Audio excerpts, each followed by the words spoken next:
Okay, bali eto, gagawa na naman ng Swiss valve protection para sa mga driver unit natin. Okay, shoutout sa may-ari nito na taga Cebu. Umorder sa atin ng 2 piraso or isang pares na series valve protection para sa mga driver unit natin para iwas sunog. Okay, ito.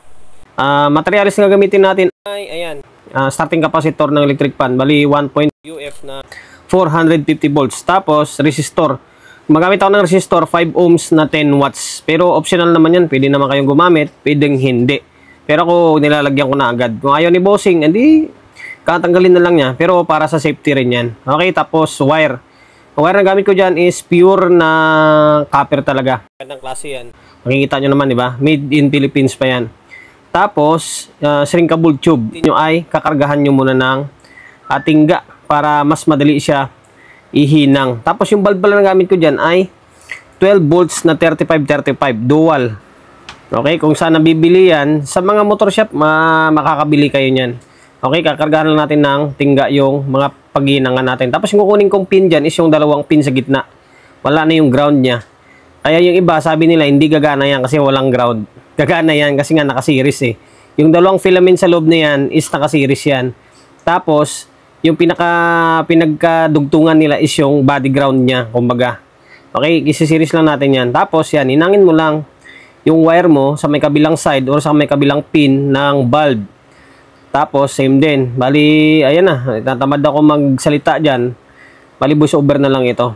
Okay, kakargahan lang natin yung, or ipagdugtong lang natin yung bulb and then wire. Sa may kabilang side dyan, okay. Tapos gamit kayo ng panghinang na medyo maganda. Akin kasi gamit ko dyan is 60 watts. Medyo luma na yung panghinang ko. Dami ng pera kinita dyan eh.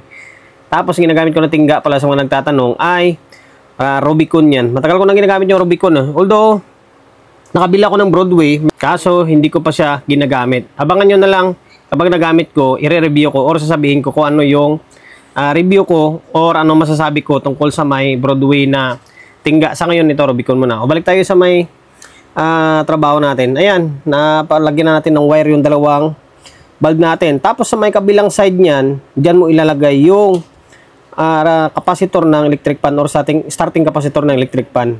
Inulit ko, 1.5 UF na 400 volts yan. Ngayon, may wire na yan. Yung mga dating vlog natin is walang wire. Kaya hindi mo pa hinangan ng wire na pandugtong. Ngayon yan, may wire na eh. May stock na ngayon sa Kayapo or sa Raon ng wire na kapasitor. Ngayon, dahil mahaba naman masyado yan, pangit naman tingnan, di ba? Mas malinis kung yung saktuhan lang yung wire, puputulan mo ng wire dyan. Okay? Para wala siyang excess. Tapos, yan, hinang mo lang sa may kabilang pin ng bulb mo. Yan, makikita nyo, hininang ko lang sa may kabilang side ng pin. Diba? O, mapapansin nyo, wala kayong makitang nakahinang sa may body niya or ground niya. Ayan, kaya nga series siya eh. Okay, same din procedure sa may isang side. Putulin yung wire. Tapos, babalatan, kakargahan lang ng tingga yan. Okay? Para, once na dinugtong mo is, mabilis na siya kumapit. Okay, ayan, kakargahan lang ng tingga. Okay? By the way, salamat kay Bossing pala na pinagkatiwalaan tayo na gumawa or gawan siya ng series valve protection para sa may Twitter niya. And then, sabi nga niya sana is isa lang. Sana orderin sa akin. Kaso, hindi ako magawa kapag isa lang. Kasi sayang oras, sayang yung bayad natin sa may shipping. Tapos yung oras, siyempre. Diba?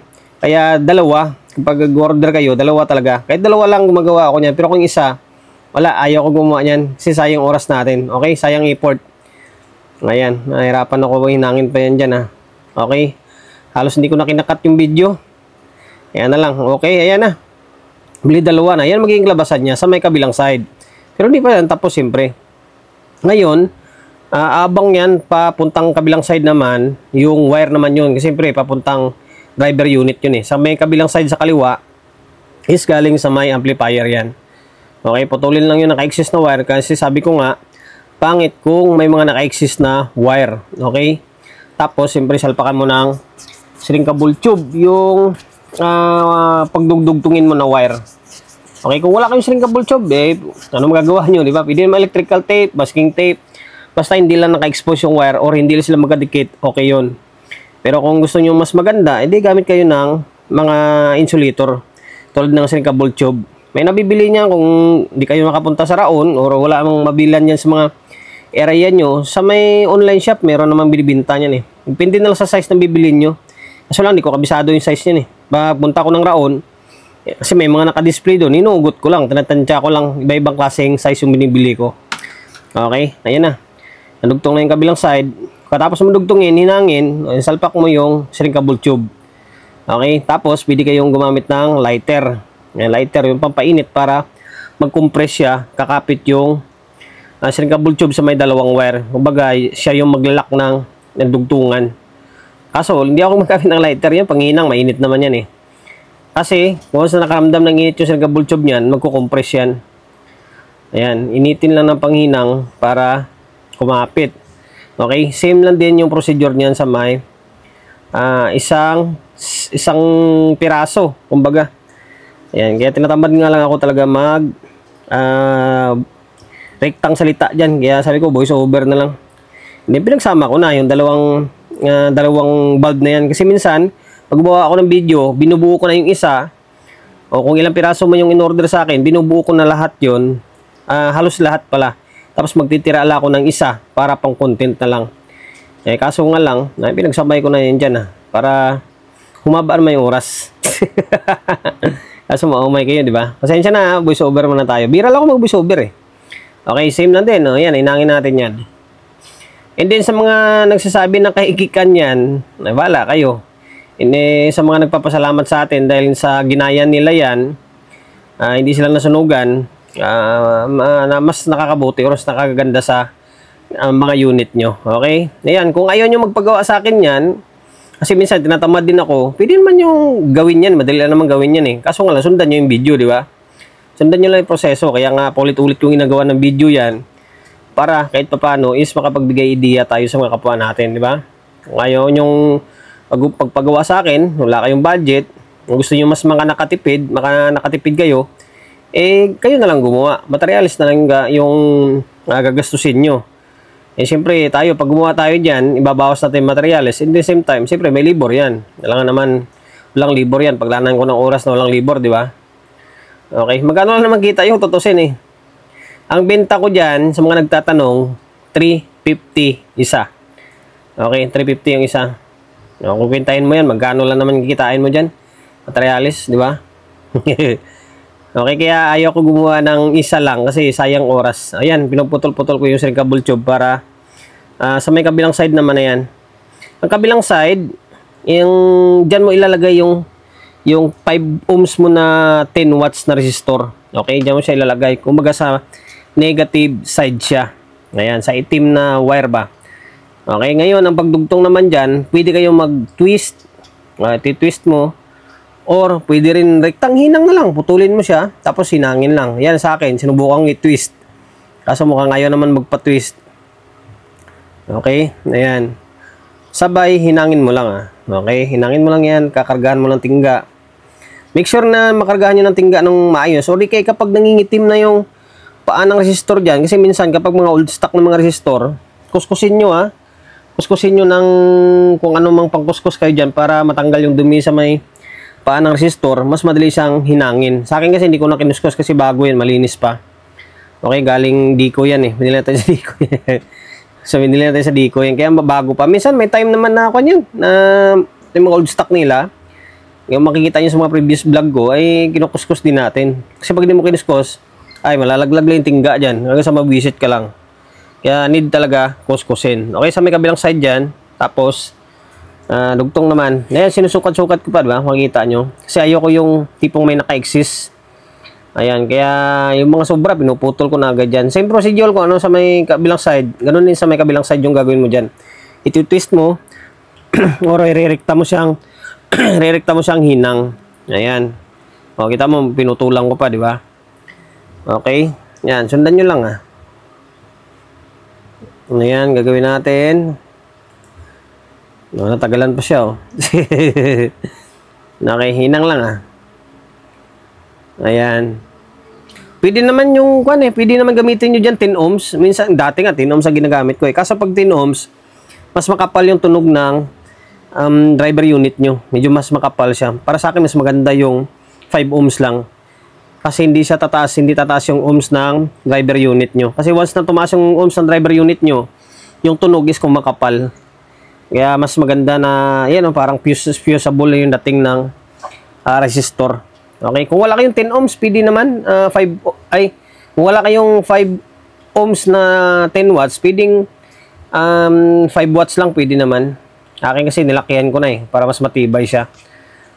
Okay, kabilang side, isa na lang, pang-last na yan. Dami na, nakailang order na sa akin. Cebu ko, parang dalawang Cebu, dalawang buhol yata, areang pinagdala natin. Yan pa lang.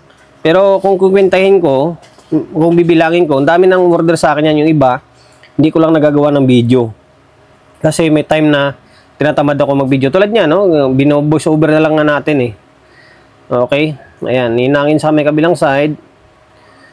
Tapos, ayan, pagkatapos mo hinangin yan, kakargaan mo ng tingga. And then, kung pala guys pahabol ko, yung sa may dulo na side, sa may kuha na yan, sa may bulb, sa bulb banda pala. Kung saan yung bulb na banda, diyan yung papuntang driver unit mo. Tapos dito sa may capacitor banda na side, yan naman yung galing amplifier mo. Okay? Galing amplifier yan. Pero dito sa may bulb na pwesto, sa may driver unit mo. Although pwede naman, kahit nabaliktaran, pwede naman yan Pero mas prepare ko yung nasa bulb banda is yung papuntang driver unit. Okay? Pang-last na yan. Tugtong mo na. Ang tagal, ang bagal.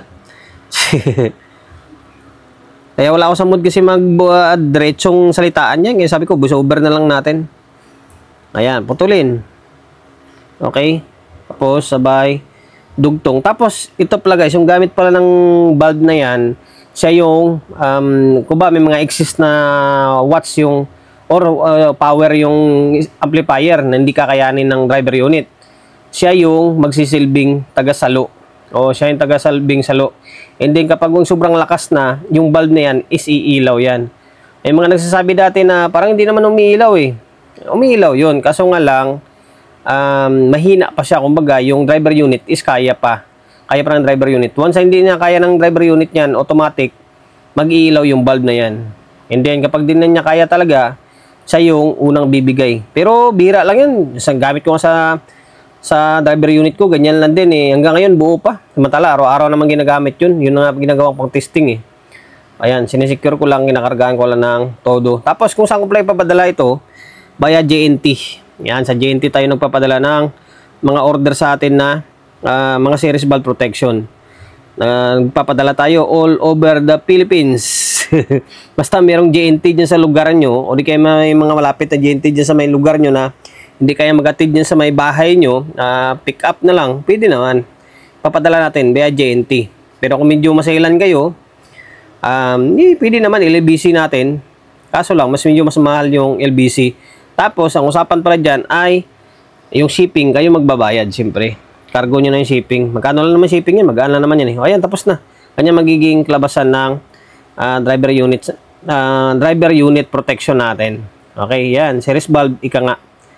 O, diba? Ang linis niya tingnan. Tapos, yung butas dyan sa may capacitor na yan, yan yung itutornilyo mo sa soundbox mo. Diba? Para hindi siya nakalugay, hindi siya nakalawlaw. O, yan. Diyan mo itutornilyo. Okay? Hanggang dito na lang. Maraming salamat. Sana nakapagbigay idea tayo sa mga kapwa natin. Okay?